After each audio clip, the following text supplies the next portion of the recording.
You had a lot of questions today, and I'm going to start with the obvious one. You had a lot of questions about what's going on with this so called double tap strike on the small boat out of Venezuela, or apparently off the coast of Venezuela, apparently out of Venezuela, off the coast of Venezuela on September 2nd.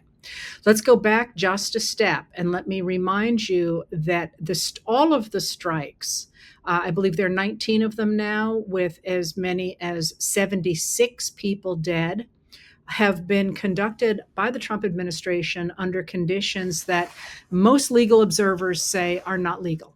So, what that means is that normally the way that the United States handles the stop drugs coming into the United States, although it's a little doubtful whether these were actually aimed at the United States because the small boats could not carry enough fuel to get to the United States. But the way normally those trafficking boats are stopped is that the Coast Guard and similar authorities usually shoot the motors, which is I'm laughing a little bit because if you've grown up around those kind of motors, you know they're actually pretty delicate. And you shoot the motors don't go anymore. You board the boats and you take the people on them to the authorities in their countries. And that's always been the way that America has handled the stopping of the kind of drug traffickers that these allegedly are. But the Trump administration has decided instead simply to blow up those boats with the argument that the people on them are what they call narco terrorists. And there's a bunch of things about that are funny before I get into the legality. The first of those is that one of the things you hear White House Press Secretary Carolyn Leavitt do a lot is talk about the flooding of the United States with drugs. And then she transitions immediately into fentanyl and the huge numbers of deaths that the United States has had from fentanyl. But what is being trafficked from Venezuela is not fentanyl, it's largely cocaine. Fentanyl comes in a different way. So there's already a sleight of hand there. There's also the fact that the president has pardoned a number of major drug dealers, including one just yesterday, I think it was published today, who imported huge amounts of cocaine to the United States. But then there is also the legal issue, and the legal issue is that nobody has seen any evidence that these people are in fact drug traffickers. This is just the administration say so. And there is a real legal issue with just declaring a number of cartels to be at war with the United States. And, you can see this playing out in a number of ways with the fact that the administration has said it does not have to go to Congress for a declaration of war or for the continuation of its continuing strikes under the War Powers Act of 1973. But a lot of Congress people are like, hang on just a minute here. You're engaged, you're killing people, and you're doing it without any input from the United States Congress. So that was already a problem. Okay, so that was already an issue, and an issue that a lot of people think was illegal. However, there's something else that went on with this so-called double tap of September 2nd. And that is that after the initial strike appeared to leave, of the 11 people who were on the ship, it's not a ship really, it's a boat. Just so you know, you can put boats on ships, but not ships on boats. That's how you remember which is which. Boats are little, ships are big. And these are little boats. There were 11 people on that boat, and the first strike apparently left 2 men alive clinging to the wreckage. So then there was a second strike that killed those 2 people. And then, as of this afternoon, just before I came over here, news that there were 2 additional strikes to remove the wreckage, to destroy the wreckage, to leave no trace of what had happened. And the issue with that is a huge one, because even by the standards that the administration itself has laid out, this idea that they can, declare themselves judge and jury and executioner for these people on these boats, you can't kill people who are first, and those are civilians, by the way, but you cannot kill people who are outside, who are no longer engaged in any way. That is, it's called being outside of combat. That is a war crime. And that is illegal. And it is, as Angus King, an independent of Maine, said yesterday, it is also murder. So the real question is who gave the order? And I'm going to come back to that in just a second, but I would like to point out the story of war crimes and the story of the laws of war is a long one, and it's a really interesting one, and it's worth spending some time on. One of these days I'm actually going to write a letter about it, because it's a weird thought, right? That during war you're going to have rules. I mean, that seems like it's kind of crazy, but in fact we get rules about war in the middle of the 19th century that begin actually here in the United States and in a few other countries, in part because of the dramatic change of what war means in the middle of the 19th century when you get the concept of artillery and rifled bullets. Because what that does is it opens up the concept of total war, and that involves a lot of non-combatants. So beginning with that concept, you start to get governments saying, what do we do?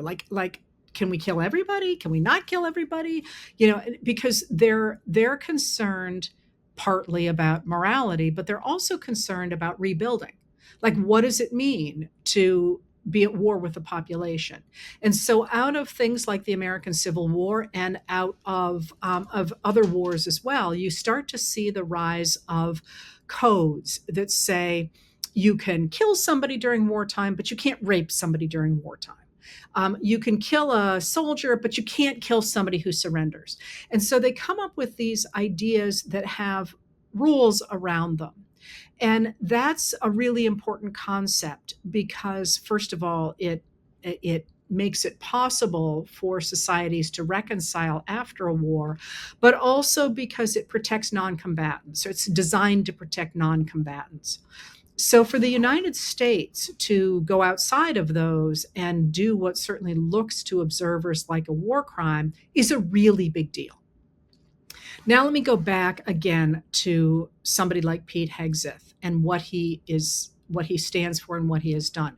Hegseth, if you recall, was briefly in the military himself and really made his career as somebody talking about getting rid of the woke military, and you got to stop tying our hands, and you've got to be able to, attack the enemy without your hands being tied. And he really kind of embodied this whole cowboy masculinity, the idea that rules were for somebody else.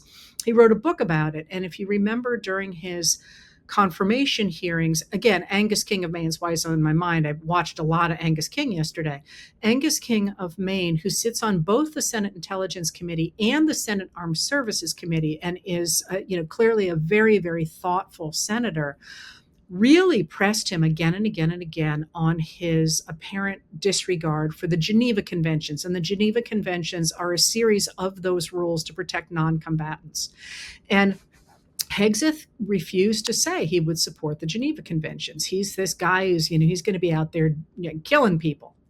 So what happened is that last Friday, the day after Thanksgiving, a couple of Washington Post reporters, Ellen Nakashima and Alex Horton, reported that for the September 2nd strike, Hegseth had told the commander in chief of the special operations, a guy named Admiral Mitch Bradley, to leave no one alive, to kill everybody. And that he, in fact, because of that directive, had ordered this second strike. And that second strike, which is called a double tap, is a no-go, right? Okay, so this comes out, and then what happened from then on. You started to see at first the administration said this was entirely legal, and then they started to back away from it. And then last night, Pete Hegseth posted an AI-generated children's book cover from Franklin the Turtle, with Franklin killing people in small boats. It was really, really horrific. And all of that led us to today. And what happened, and last night as well, because today's Tuesday, I guess, yesterday, Carolyn Leavitt, White House press secretary, said that in fact, while there had been a second strike, that it was not Pete Hegseth who had given the order. pretty clearly setting up Admiral Bradley to take the fall for this. And last night, that's what Pete Hegseth did. He said, I support this wonderful admiral for everything he has ordered, including the September 2nd strikes and everything from then on. So what he is doing is he's throwing Admiral Bradley absolutely under the bus.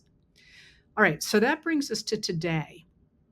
And a lot of you have asked what's going to happen with that, and I'm going to urge you to take a really big picture look here, because senators, including the heads of the Senate Armed Services Committee and the House Armed Services Committee, both Republicans, are like, we're looking into this because this is not okay. They were already pissed off about the operations in Venezuela, or off the coast of Venezuela, in the Caribbean and in the Eastern Pacific. So they were already mad, and they do not want there to be war crimes committed on their watch, partly because this is badly going to hurt American foreign policy, but also partly because we got people all over the world. If we're engaging in war crimes, other people can do the same thing. I mean, this is military 101 stuff. So the senators and the House Republicans, not all of them, but a lot of them, have said this is not okay. This is not okay. And under normal circumstances, somebody's head would roll over this. All right, so hold that thought, okay? Now let's go to what happened today. Today, no, let's go back to the middle of the night, actually. In the middle of the night last night, Trump began posting on Truth Social, and he did it with an almost manic quality. He posted more than 100 times. I think it was more than 200 times. I don't remember that off the top of my head, but he just was madly posting and posting and posting and posting and posting. And in a way that people, even at the time, were like, look at this, look what's happening. This is bonkers, right? So he does that. And then there's also been this big thing about his the posting that he did over Thanksgiving, which was, again, really unhinged. And because of that, one of the things he did is he called Minnesota Governor Tim Walz a slur, what I will refer to as the R word, but a slur that is just so profoundly. That's one of my big, so not okay. But somebody asked Tim Walz about it yesterday, and he was like, listen, something's wrong with the guy. Like, it's Thanksgiving. Everybody else is playing Yahtzee, eating and watching football, and he's out there posting these screeds about getting rid of immigrants, and he's going to denaturalize them and using the R word, and he's not okay. And he had this MRI in October that he told us about by accident in November. We want to see what's in that MRI. So that night, Trump was on Air Force One, and he said to a reporter, sure, I'll release it. I don't know what it was for. Like, who doesn't know what an MRI is for? I don't, but I know it wasn't my brain because I aced it. I aced the cognitive test. He doesn't seem to be aware that the cognitive tests that he's getting appear to be for dementia. But then yesterday, the White House released the results, but they didn't say MRI. They said imaging, which I am so not a doctor, but a lot of people reading that said this is not the kind of imaging we are talking about. And it's very clear that he is not, that this memo does not mention his brain and any scans that they might have done for brains. And obviously you do brain scans to check on for dementia, for the health of the brain tissue. So that's all in the background. So then we get all this posting in the middle of the night. And then today, Trump did a televised cabinet meeting. And everything that I just told you is the lead up to this, for the lead up to this televised cabinet meeting, because a lot happened in that. So the first thing that happened is that Trump appears to have taken the side of Pete Hegseth. Hegseth basically blamed Bradley for the order again, and Trump basically stood behind Hegseth. Also, everybody around the table just completely said Trump was the best thing since sliced bread.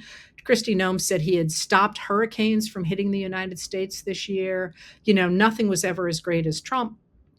And then he did a few things, one of which was he goes on a long rant about immigrants, about Somali immigrants. Obviously, Tim Walz is in his head because there are a lot of Somali immigrants in Minnesota. But also, he went on a tirade about how affordability is a Democrat scam, is what he said. The word affordability, because it's not, they're turning it the people's concerns about the cost of living into some kind of political event by Democrats. Okay, so that's out there. I'm going to come back to that in a minute. And you have the cabinet members all sort of saying he's just the best thing ever. And then, as the cabinet members are saying this and how great he is, and he's the only one who can stop a war in Russia, and on and on, he falls asleep. I mean, the dude cannot stay awake. And the reason I'm mentioning all of this stuff is because, well, you asked questions specifically about that double tap. There's a larger story here. And the larger story is that Trump and his administration is crumbling. He is crumbling. He is, just watch him. You don't have to take my word for it. Just watch him. And imagine what you would do if that were your relative, one. And two, remember that he is the most powerful person in the world with control over American nukes, the American Defense Department, with everything the United States of America stands for. And so he's crumbling. But now they've also got all these other problems. So you've got Hegseth deeply enmeshed in what certainly appears to be a war crime, even though he's blaming Bradley for it. Obviously, people know what happened, and I can't imagine they're all going to stay quiet. You've got Kristi Noem, the Secretary of Health and the other one, Homeland Security, who has been fingered as the person who overrode or who ignored Judge Boasberg's order not to deport that plane that Abrego Garcia was on all the way back at the beginning of the term. I have my doubts about whether or not it actually was her who gave the order personally, but that's the person that the administration has identified.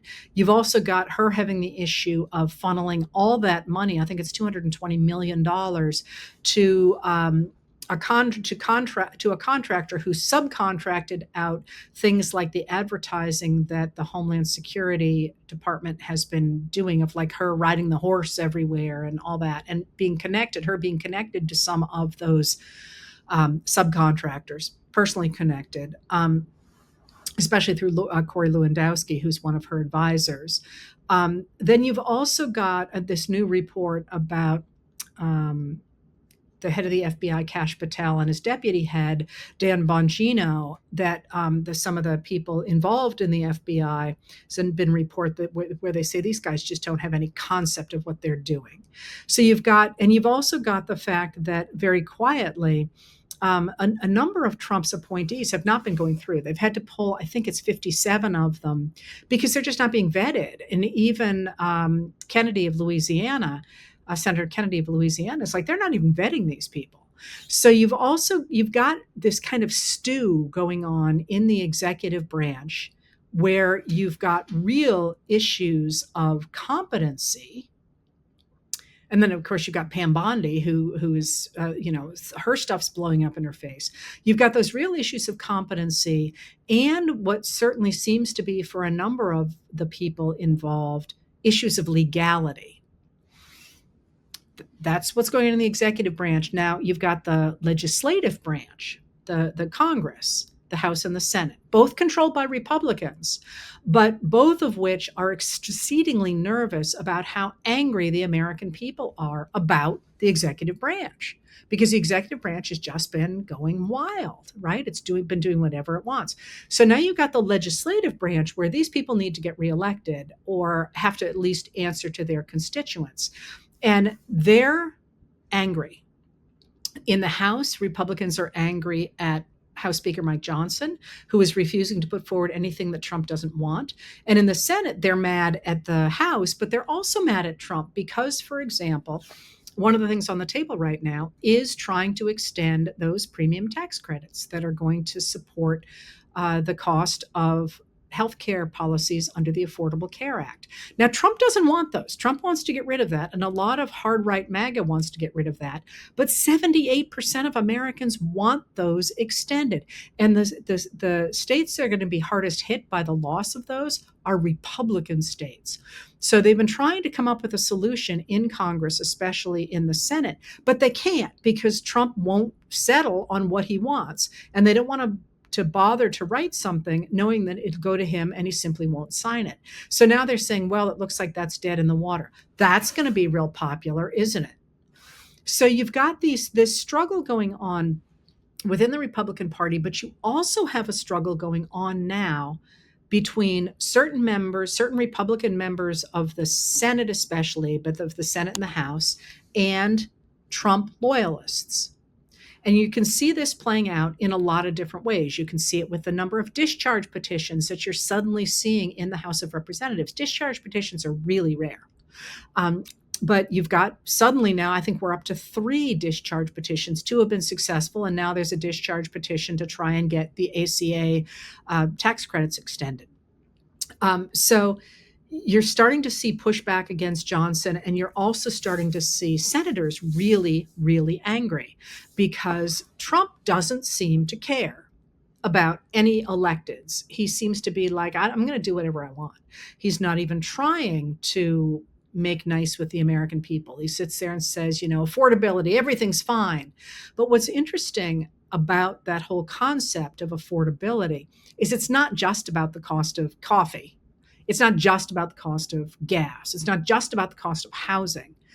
What I think we are seeing is Americans across political parties finally articulating their frustration with a political system that has concentrated wealth among a very small group of people who now are easily identified as being part of what others have called, and I have adopted, the Epstein Class.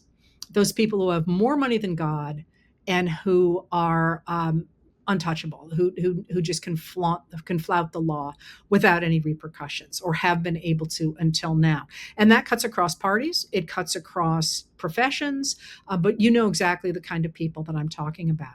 So you got to throw that in this mix as well, and I'll come back to that in just a second. So you've got all these things going on, and you can see how scared the Republican electeds are right now if you look at the special election being held today in Tennessee. And if any of you are here from Tennessee and you are haven't voted yet, just turn me off and go vote, right? Because that special election in that district, in the Tennessee district where it is being held, I believe that district went for Trump by 22 points. So less than a year after that election, are we less than a year? No, we're just over a year after the 2024 election. The Republicans should be able to run a stuffed animal in that election and win. But voters are so unhappy and are articulating their unhappiness to the point that people have been pouring money into that election. And the Democrat is within striking distance of winning that election. And that's why somebody said, why is everyone paying so much attention to this special election in Tennessee? And the answer to that is that Democrats have been overperforming by between 14 and 16 points. This is a 22-point district, I think, off the top of my head. So everyone's watching to see how the Democrat will do, to see just how fragile the Republican MAGA coalition has been. But now let's go back quickly to what I was just saying about Trump not caring about what the voters want, because I think you can see this dramatically in a lot of ways. I mean, Carolyn Leavitt, the way she talks to people, Trump's inability to control himself when he calls a reporter piggy, for example, but also Hegseth's posting of that made up children's book, in which he appeared to make fun of open murder by the American people, because those people represent us, showed such a profound disrespect, not only for the murdered people and the country from which they came, but for us. But for those of us who say, we care about the laws of war, we care about laws, we care about the rule of law, and we're concerned that you stepped over it. Tom Nichols of The Atlantic, who's a scholar of the military and the national security, said he's like a punk. He's like some punk who got caught doing something wrong, and he's challenging the fuzz, that's an old fashioned expression for the cops, to take him in because his daddy is, do you know who my daddy is? And that's kind of the feeling that you get from what the administration is doing. And that brings up another question. How long will the elected Republicans put up with that? Because the clear goal from the beginning of the Trump administration has been essentially to rig the 2026 and 2028 elections so Trump could never lose. He was pretty clear about that. Not Trump in 28. He's never going to make it that far. But that was pretty clearly what he was up to. It's not at all clear at this point that that's going to work, because the realignment that people like me see is one that is not simply the old Democrats, Republicans dichotomy, but it is a general realignment of the American people against this Epstein class. And that cuts absolutely across parties. This is how you get Marjorie Taylor Greene announcing she's going to resign right after she gets her pension and writing a screed that sort of says, I'm here for the American people. And a lot of people say you can't trust her. Of course you can't trust her. But it's always important to watch how these people talk, because they are trying to model and reflect back what they're hearing from their constituents. So you're seeing it from Marjorie Taylor Greene. You're certainly seeing it from independents. And you are also seeing it from Democrats who are talking not only about not only about accountability, not only about affordability, but also pretty dramatically about reclaiming American democracy from this small elite that is trying to take everything. So if you are, a number of the comments that I always gather, where is there any hope? How can we hope for anything here? And the answer to that is stop thinking about individual crises. I mean, still participate in those. We need to protect our Somali neighbors. We need, what the things that ICE is doing are unconscionable. All of those things are still there and must be combated. The bigger picture, though, certainly seems to be an executive branch that is increasingly just essentially saying F you to the American people. And the question of how elected Republicans and other people in the country will respond to that. And if you're an elected Republican, what does that look like? Trump is falling apart. Watch him.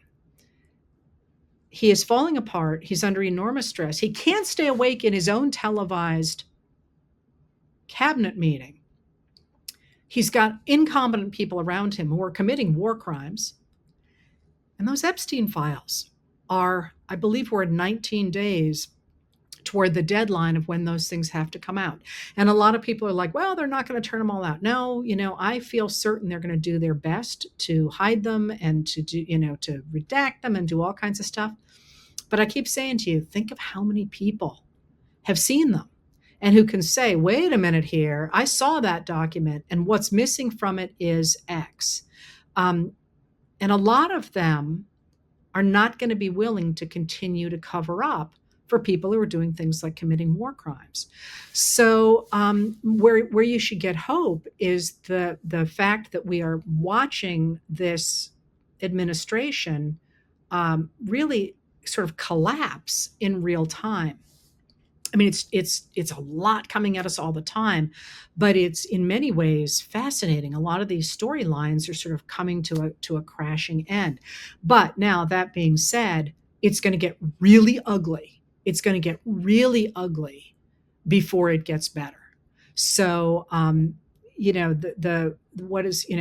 all of those sayings about, narcissists ending up in madness, and the dying mule kicks hardest, and a cornered rat bites, and all that sort of thing. That's what we're going into in December, January, February. We're going into this crash between the executive branch, members of Congress, if they stand up to it, and the American people. So I'm not saying it's time to pop your champagne. I'm saying it is, um, the larger picture is not of an administration that is consolidating power. It is an administration that is crashing in on itself.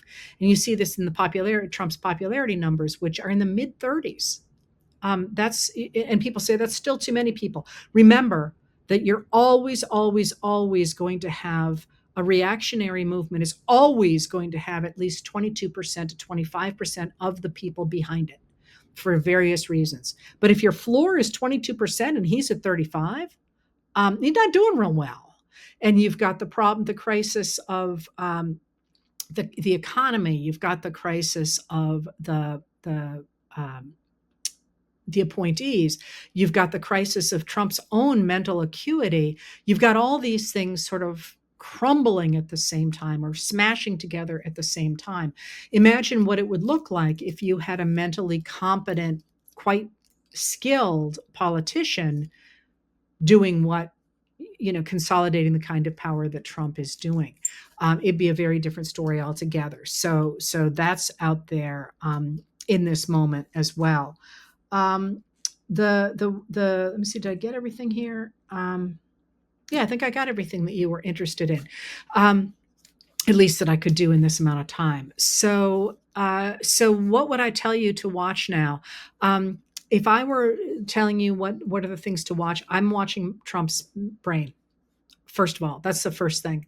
And second of all, watch what especially the Republicans in the Senate do. That's where the real pressure is starting to ramp up, but there should be a lot more of it. And it'll be interesting to see what happens in that Tennessee special election. Now, a lot of you have asked me to predict what's going to happen going forward. I don't know. We've never been in a moment like this in American history before. But I will tell you this. Now is the time to keep the pressure up. And for the next several months, by the way, when it is time to breathe, I will tell you when it is time to breathe. But right now, the more involved you are at the local level, at the state level, in protests, and those protests are economic as well as political, is supporting your neighbors, all the things that people are talking about doing out there. Spreading the word. What needs to happen is more Americans need to understand what is happening and why it matters, and also articulating what we want going forward, because we are not going back to January 19th, 2021. We're just not. But if we're not going to do that, let's make it better. Like, what are the issues that matter to you? I mean, I care about universal health care, but mostly I care about education and journalism. That's where my muscle is going to really go, is into trying to reshape American education. Figure out what your lane is and start getting involved with people who do that. That doesn't mean we have to have all the answers, but it does mean that when we hit the ground running, we want to be able to articulate what we want. And crucially, we want to have people in office who will be able to translate those desires into actual legislation and funding, that's actually quite hard as well. And we haven't talked a lot about that on in this channel, but I will, because articulating what you want is really important. But then electing the people who can pull the right strings is key to making those ideas actually become reality. And those are not the same skill sets. We need both of those sets of people. The people who can best articulate what we want are almost never those people who can figure out how to create coalitions that make them happen. And that's people often make that mistake of thinking that somebody who articulates a vision very well is going to be able to make it happen. It's just a different skill set and they can't do it. And similarly, sometimes you want those invisible workhorses because they know which buttons to push to get enough people on board to make something happen. So going forward now, keep up the pressure and don't get discouraged. What is happening is horrific. Don't forget that ever, because that's really important that we keep that naivete, if you will, to care deeply about our humanity and our laws. But while keeping that in mind, it's important to remember that the larger picture is one in which this administration is under enormous stress, and the momentum is on the side of those people pushing back against it. And the more voices we have in this, in whatever way you are comfortable speaking up, the better chance we have of both getting rid of those oligarchs who are trying to destroy the United States, but also of building something on the other side that more adequately addresses the larger needs of the American people, which is, after all, the point of a democracy. So I actually kind of took the day off today because for once it felt um, like I wasn't the only one who was keeping tabs on this administration and really pushing hard. Now it turns out I do have something to say, but now is not the time to despair. To the contrary, this is the time really to bear down and recognize that time and the ravages of age and of stupidity are on the side of American democracy right now. They're really helping us out. Trump's not going to get better. These guys are not going to suddenly become more competent at their jobs. The economy is not suddenly going to miraculously recover. And we are increasingly getting our muscle behind us.